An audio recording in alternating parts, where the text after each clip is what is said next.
जय श्री गणेश। नमस्कार। मैं आचार्य संजय द्विवेदी। मेरे समस्त प्रबुद्ध दर्शकों का मेरे चैनल पे हार्दिक स्वागत है। प्रिय दर्शकों, आज मैं कर्क राशि का जुलाई माह का मासिक राशिफल लेकर आपके सम्मुख उपस्थित हूं।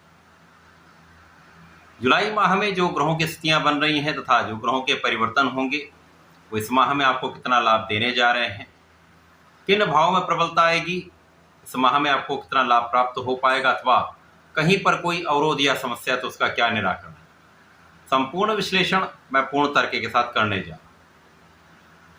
प्रिय दर्शकों, इस राशिफल को आप अपने लग्न तथा राशि दोनों के अनुसार देख सकते हैं। कर्क राशि के लिए यदि हम स्थितियों का अवलोकन करें तो लग्न में ही बुध का गोचर चल रहा होगा, जहां पर ये पूरा माह रहने वाले हैं। द्वितीय भाव में मंगल और केतु की युति का प्रभाव चल रहा है। आपके अष्टम भाव में राहु हैं, नवम भाव में शनिदेव का गोचर चल रहा है। आपके एकादश भाव में शुक्राचार्य गोचर कर रहे हैं तथा द्वादश भाव में सूर्य के साथ गुरु का गोचर चल रहा है। इस माह में 13 जुलाई को शनिदेव जो वर्तमान समय में आपके भाग्य भाव में गोचर कर रहे हैं, यहाँ पर ये वक्री हो जाएंगे तथा नवंबर माह तक यहाँ पर ये वक्री अवस्था में रहने वाले हैं। 16 जुलाई को सूर्यदेव का राशि परिवर्तन द्वादश भाव से लग्न में हो जाएगा। इसी प्रकार से 18 जुलाई को बुध जो लग्न में गोचर कर रहे हैं, यहाँ पर ये वक्री अवस्था में आ जाएंगे तथा पूरा माह यहाँ पर ही विचरण करने वाले हैं। 26 जुलाई को शुक्राचार्य का राशि परिवर्तन होगा। शुक्राचार्य एकादश भाव से निकलकर द्वादश भाव में प्रवेश करेंगे। यहाँ पर दो गुरुओं का महासंयोजन यहाँ पर प्राप्त होने वाला है।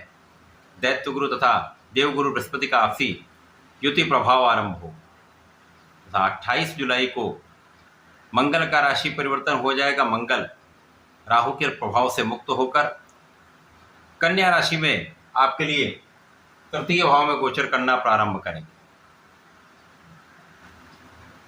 प्रिय दर्शकों, प्रारंभ से ही बुध आपके लग्न में होंगे। अब चंद्रमा की राशि में बुध का प्रभाव बहुत अच्छा प्राप्त नहीं होता है, परंतु बुध यहाँ पर आपके लिए लग्न में होकर कुछ विशेष प्रभाव देने वाले हैं। यहाँ पर आपकी बुद्धि का बल अत्यंत श्रेष्ठ होगा, आपकी कैलकुलेशन बहुत अच्छी रहने वाली है। इसी प्रकार से आपकी वाणी का प्रभाव समस्त लोगों पर पड़ने वाला है। बुध यहाँ पर निश्चित रूप से आपके ज्ञान को बढ़ाएंगे, शिक्षा के भाव को प्रबल करेंगे, शिक्षा में सफलता की प्राप्ति होने वाली। इसी प्रकार से आपके द्वितीय भाव में मंगल के साथ केतु का होना, मंगल यहाँ पर बलवान है, मित्र की राशि में है और केतु का साथ मिलना मंगल के प्रभाव को बढ़ाने वाला है। परंतु यहाँ पर राहु का 180 डिग्री पर प्रभाव भी प्राप्त हो रहा है, जिसके कारण परिवार के मध्य में विशेष रूप से आपको बहुत सावधान रहना चाहिए। आपसी समन्वय बनाकर चलना चाहिए। परिवार के साथ कोऑर्डिनेट करेंगे तो समस्याएं नहीं होंगी तथा इस समय में परिवार के सहयोग से आपको एक अच्छा लाभ प्राप्त हो सकता है अथवा इस समय में कुछ अचानक धन प्राप्ति हो सकती है। इस समय में आप कहीं ना कहीं धर्म के मार्ग से कुछ विरत रहेंगे।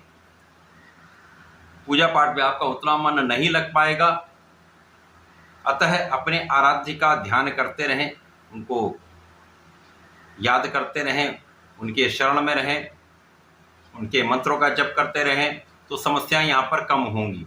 क्योंकि राहु यहाँ पर अष्टम भाव में होकर आपको कुछ एडिक्शन दे सकते हैं। व्यसनों का प्रभाव स्वास्थ्य पर भी होता है, आपके मन स्थिति पर भी होता है, जिसके कारण कुछ समस्याएं उत्पन्न हो सकती हैं। अतः यहाँ पर पूर्ण रूप से आपको सात्विक रहना चाहिए, भोग विलास का त्याग करना चाहिए तथा सात्विक भोजन, सात्विक विचार तथा सात्विक रहन सहन में रहेंगे तो समस्त बाधाएं, अवरोध तथा कष्ट यहाँ पर दूर होंगे। इस समय में जो जातक विदेश में रहकर कार्य कर रहे हैं, मातृ स्थान से दूर हैं, विदेश से संबंधित होकर किसी कार्य में हैं, तो एक अच्छा धन लाभ आपको प्राप्त हो रहा है। यात्राएं आपकी सफल रहेंगी, यात्राओं से आपको लाभ भी मिलेगा। कुछ आध्यात्मिक यात्राएं आपके लिए बहुत अच्छी रहने वाली हैं। यदि आप आध्यात्मिक कार्यों में कुछ अपना व्यय करते हैं तो ये आपके अत्यंत श्रेष्ठ प्रभाव देने वाला समय होगा। इस समय में कर्क राशि के जातकों के लिए कानूनी समस्याओं में विजय का समय है, शत्रुओं पर अंकुश का समय है, आपके ऋण से मुक्त होने का समय है तथा इस समय में अवसर प्राप्ति का समय है। कर्क राशि के जातकों का जो समय चल रहा है यहाँ पर, यदि आप किसी नौकरी के लिए प्रयत्न कर रहे थे, आपका काम नहीं बन पा रहा था, इस समय में, इस माह में आपके लिए परिस्थितियां बदल जाएं, आपके लिए अवसरों का लाभ आपको प्राप्त होने वाला है। इसी प्रकार से समय में भाग्य का साथ संपूर्ण रूप से आपको मिलेगा। भाग्य की प्रबलता जब होती तो कहीं ना कहीं आपके कार्यों में जो विघ्न आ रहा है, जो अवरोध आ रहा है, जो समस्याएं हैं, उनका निराकरण हो जाता है। आप इस समय का लाभ उठा पाते हैं। आप परिश्रमी रहेंगे। जब आप परिश्रमी रहते हैं तो अपने समस्त कार्यों में आपको सफलता मिलती है। परिश्रम सही दिशा में आपको करना चाहिए। ऊर्जा का उपयोग यदि आप किसी विवाद में करते हैं अथवा किसी अनावश्यक कार्यों में करते हैं तो आपका समय भी व्यर्थ होता है, आपकी एनर्जी भी वेस्ट हो जाती है तथा आपका धन भी व्यय हो जाता है। परंतु ऊर्जा का सकारात्मक उपयोग आपको ऊंचाइयों पर पहुंचाने वाला होता है, आपके कार्यों में आपको संपूर्ण सफलता देने वाला होता है। क्योंकि चंद्रमा की राशि है, नित्य परिवर्तन होता है। यहाँ पर ज्ञान का भाव अच्छा है, यहाँ पर बुद्धि का बल श्रेष्ठ है। तो यहाँ आप यदि अपने समय का सदुपयोग कर लेंगे तो विशेष फलदायी समय रहने वाला है। इस समय में जो स्थितियां बन रही हैं उसमें शिक्षा ज्ञान में आपको सफलता मिलेगी। यहाँ पर केवल कुछ भ्रम से आपको बचना चाहिए। यदि प्रेम संबंधों में नहीं पड़ते हैं, किसी प्रकार के प्रेम के कारण समस्याओं में नहीं पड़ते हैं, तो ये समय आपको आपकी शिक्षा में भी सफलता दिलाएगा, आपको कार्यक्षेत्र में सफलता दिलाएगा तथा आपको आगे बढ़ाने वाला समय है। क्योंकि यहाँ पर शुक्राचार्य का प्रभाव आपके ज्ञान के भाव पर है। ये ज्ञान का भी भाव है, संतान का भाव है तथा प्रेम का भी भाव। और शुक्राचार्य प्रेम के कारक हैं, आकर्षण के कारक हैं। तो इस समय में आने वाले भ्रम से आपको बचना चाहिए। इस समय में यदि आप अपने को संतुलित कर लेते हैं तो इस समय में आप अपनी परीक्षा में सफलता प्राप्ति करें। संतान सुख प्राप्त होगा, यहाँ पर कोई संदेह नहीं। संतान बहुत अच्छी रहने वाली है। इसी प्रकार से इस समय में आपके शत्रुओं का विनाश निश्चित है। कर्क राशि के लिए जातकों के लिए एक अच्छा समय है। किसी प्रकार का कोई ज्ञात अज्ञात शत्रु आपके लिए बाधक नहीं बन सकता। जब शनिदेव वक्री अवस्था में आ जाएंगे तो कुछ स्वास्थ्य समस्याएं बढ़ सकती हैं, तनाव आपका कुछ बढ़ सकता है, पेट से संबंधित कुछ रोग बढ़ सकते हैं। अतः अपने खाने पीने पर नियंत्रण रखें, अपने फिटनेस पर ध्यान दें, योगा प्राणायाम करें तो विशेष यहाँ पर लाभ मिलेगा। विशेष रूप से पेट से संबंधित तथा श्वास से संबंधित, रेस्पिरेटरी ट्रैक्ट से संबंधित समस्याएं यहाँ पर होने का योग बनता है। अतः अपना ध्यान रखें। परंतु धन के आगमन का मार्ग बने, धन के मार्ग की नियमितता बढ़ जाए, तो धन के संचय का मार्ग बन जाए। इसी प्रकार से इस समय में जब सूर्यदेव राशि परिवर्तन करके लग्न में पहुंचेंगे तो विशेष रूप से आपके लिए फलदायी योग बन जाएगा।